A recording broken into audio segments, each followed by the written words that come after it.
We understand that this is already the biggest compromise Ukraine has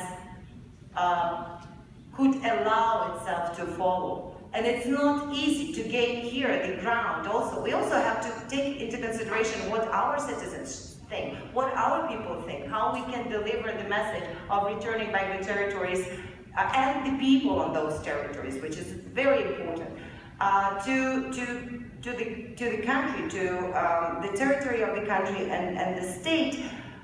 We have to make a lot of concessions within implementing of Minsk Accords. We do. But we understand that if we have agreed to that, it's our responsibility to honor the commitment. It's our responsibility, however it is difficult, to go ahead with that. Someone was asking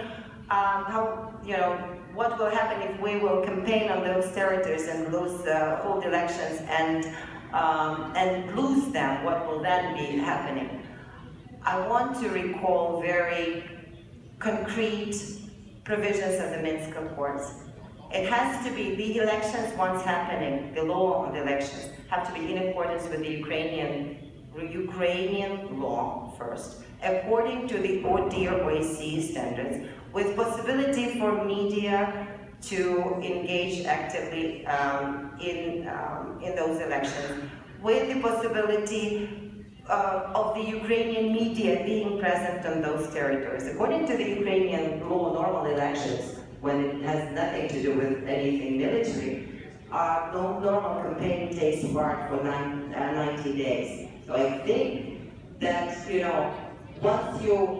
once we will all have the access to that territory, once we will ensure that the police mission of the OSCE will close the border of the Russian Federation, between the Russian Federation and Ukraine, we'll ensure that all the militants of 9,500 of the Russian troops, not militants, Russian troops of 9,500 people will leave this territory. When the illegal military groups will be demilitarized there and will be unarmed.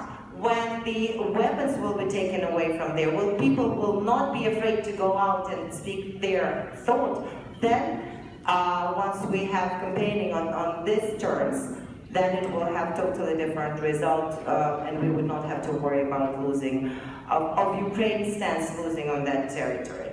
And I want to remind you that anything that was done in Crimea with the so-called referendum has nothing to do with any sincere referendum, because it was done at the gun points of little green men. We keep on forgetting about all of this. About all of these parts.